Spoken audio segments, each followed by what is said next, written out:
बिस्मिल्लाहिर्रहमानिर्रहीम, अस्सलाम वालेकुम स्टूडेंट्स। आज हमारा जो टॉपिक है वो है एक्सरसाइज नंबर 2.3 का कॉन्सेप्ट। ठीक है, तो पहले मैं आपको कॉन्सेप्ट दूंगा एक क्लिप के अंदर, उसके बाद इंशाल्लाह हम एक्सरसाइज स्टार्ट करेंगे। ठीक है, तो ये कॉन्सेप्ट क्या है इस एक्सरसाइज का, ये आपको हायर ग्रेड्स में यानी कि 11-12 ग्रेड में, उसके बाद यूनिवर्सिटी लेवल में काम आएगा। ठीक है, इसका बेनिफिट क्या है, क्या फ़ायदा, हम बात करते हैं। ये इक्वेशन हमारे पास है x² + 5x + 4। अगर मैं आपसे ये बोलूं कि मुझे इसको फैक्टराइज करके आंसर दे दीजिए, आंसर का मतलब रूट्स दे दीजिए, तो आप कैसे करेंगे? आप यकीनन ऐसे करेंगे, मैंने बोला भी है कि मुझे रूट्स दे दें। ठीक है, तो ए पार्ट हम कैसे करेंगे, ये आपके लिए नया नहीं है। x² + 5x + 4 = 0।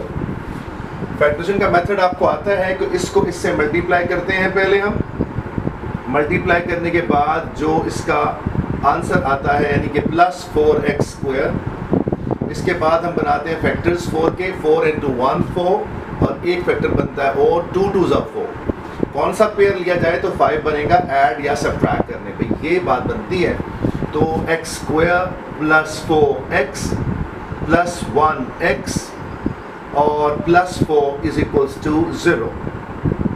यहाँ से x कॉमन निकल रहा है तो ये बन गया, यहाँ से 1 कॉमन ना निकले, 1 कॉमन निकालते हैं, ये बन गया। ये मैच कर रहे हैं, इसका मतलब हमारा आंसर करेक्ट है, आंसर हमारा ठीक है, हमारी वर्किंग करेक्ट है। यहाँ पे ये आ गया। हम बोलते हैं या तो पहला पार्ट = 0 के बराबर है या दूसरा पार्ट = 0 के बराबर है। तो हम देखते हैं कि इसका आंसर निकल आता है -4, इसका निकलता है -1। ये दोनों क्या है? रूट्स। सो एक का नाम, हालांकि ज़रूरत नहीं है इनका नाम रखने, लेकिन नाम रख सकते हैं। इसको मैं अल्फ़ा पुकार लेता हूँ, इसको मैं बीटा पुकार लेता हूँ। So roots are alpha = -4 and beta = -1। तो ये हमारे दो रूट्स निकल आए। ठीक है, अब ये तो प्रॉपर वे है वर्किंग का, लेकिन अब की बार हम ऐसे नहीं करेंगे। अब हम ऐसा है कि एग्ज़ाम में यानी आपकी बुक के अंदर वो ये नहीं कहेगा कि मुझे आप फैक्टराइज करो या क्वाड्रेटिक फार्मूला यूज़ करो और निकालो, नहीं, वो कहेगा मुझे विदाउट दिस वर्किंग मुझे रूट्स का प्रोडक्ट, यानी ये देखिए सम ऑफ रूट्स। तो अगर मैं इसका सम ऑफ रूट्स निकालना चाहूँ इस क्वेश्चन वे से तो निकालना बिल्कुल मुश्किल नहीं है। आप देखिएगा, मैं इसको आराम से कर लूँगा इंशाल्लाह। ये बी पार्ट है, तो सम ऑफ रूट्स क्या है? तो सम ऑफ रूट्स तो सम ऑफ रूट्स जो है मैं यहाँ पे अल्फ़ा प्लस बीटा की ज़ुबान में कहता हूँ। तो -4 अल्फ़ा है और जमा और -1, तो ये आपका -5 आ गया। ये है सम ऑफ रूट्स। तो आपने देखा कि हमने सम ऑफ रूट्स बड़े आराम से निकाल लिया। अब इसी तरह सी पार्ट है, वो कहता है मुझे प्रोडक्ट ऑफ रूट्स भी निकाल के दो। तो देखिए see product roots, so product of roots हम यहाँ से निकालते हैं। सो प्रोडक्ट ऑफ रूट्स हम कैसे निकालेंगे? Alpha times two beta = -4 times 2 -1, यानी अल्फ़ा बीटा, ये मल्टीप्लाई का साइन डालें ना डालें, तो ये 4 आ गया। अब आपने देखा, ये मैंने पूरी पहले वर्किंग की, मैं यहाँ पहुँचा, मेरे रूट्स निकले, उनका मैंने नाम अल्फ़ा और बीटा रखा, उसके बाद मैंने इनको ऐड कर दिया, उसको प्रोडक्ट। लेकिन अब वो कहता है कि नहीं, मुझे सम ऑफ रूट्स निकाल के दो डायरेक्ट फ्रॉम इक्वेशन, यानी इस सारे काम की ज़रूरत नहीं है, ये सारे काम की ज़रूरत नहीं है। तो कौन सा मेथड है कि हम इस पूरे वर्किंग के बगैर हम ये निकाल पाएँ? तो देखिए हम कैसे करते हैं। मान लीजिए फॉर्मूले हैं, 2 लिखे हैं हमारे पास।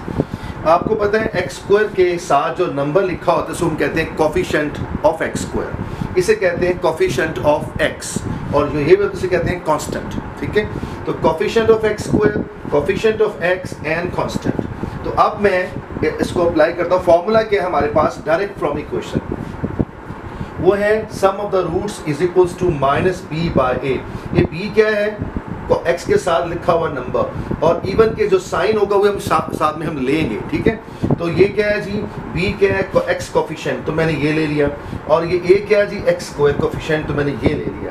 तो ये फॉर्मूला फिक्स है, ये नेगेटिव साइन फिक्स है। ठीक है, हाँ, अगर और बात है यहाँ पे नेगेटिव आ गया तो उस नेगेटिव ने इस नेगेटिव को प्लस बना देना है। इसी तरह प्रोडक्ट रूट्स का फॉर्मूला क्या है, कांस्टेंट बाय एक्स, कांस्टेंट सी है और साइन को भी शामिल करेंगे और डिवाइड बाय एक्स, ठीक है, ये बात क्लियर। अब मैं आपको डी पार्ट और ई पार्ट डायरेक्ट करके दिखाता हूँ। तो अब यहाँ जो कि हमने इसके नाम अल्फा बीटा रखा है, तो हम अज्यूम कर लेते हैं कि इसको लेट अल्फा बीटा और रूट्स, ये कहना बहुत ज़रूरी है, हम ये लिखेंगे क्योंकि यहाँ तो मुझे पता था, इसलिए इसका नाम अल्फा इसका बीटा रख लिया। अब यहाँ मुझे पता नहीं, उसको जो हमें नहीं पता उनका नाम अल्फा और बीटा रखा जाएगा। तो अब हम देखते हैं तो फिर सम क्या होगा। तो सम ऑफ द रूट्स निकालने का फॉर्मूला आपको पता है, सम ऑफ द रूट्स डायरेक्ट निकालने का फॉर्मूला माइनस एक्स कोफिशिएंट, मैं अब की बात पूरा लिख रहा हूँ, उसके बाद फिर मैं नहीं लिखूंगा, बाय एक्स स्क्वायर कोफिशिएंट।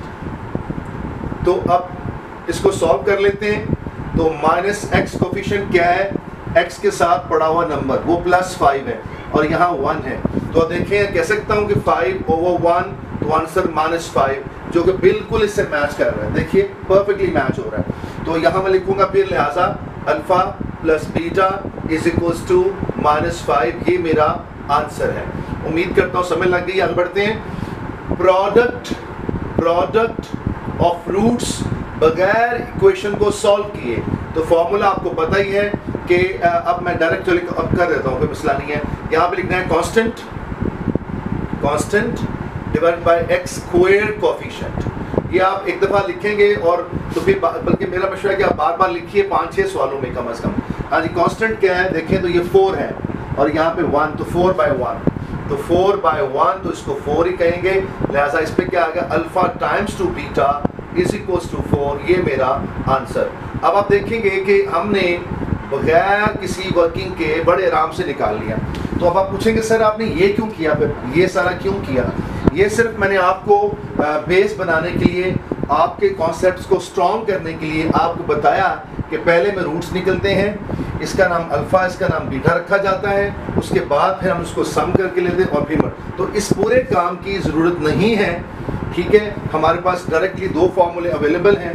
तो इसका लेक्चर का जो बेसिक कॉन्सेप्ट था कि आपको बताना कि बगैर किसी फैक्टराइजेशन के, बगैर किसी क्वाड्रेटिक फार्मूले के अगर हम रूट्स ना निकालें तो डायरेक्ट भी हम क्वेश्चन से निकाल सकते हैं, और ये था कॉन्सेप्ट। इसके बाद इंशाल्लाह ये थ्रू आउट द एक्सरसाइज हम ये यूज़ करेंगे कॉन्सेप्ट। तो इंशाल्लाह ताला उम्मीद करता हूँ ये कॉन्सेप्ट समझ लगी। इंशाल्लाह इसके बाद हम नेक्स्ट चलते हैं इंशाल्लाह।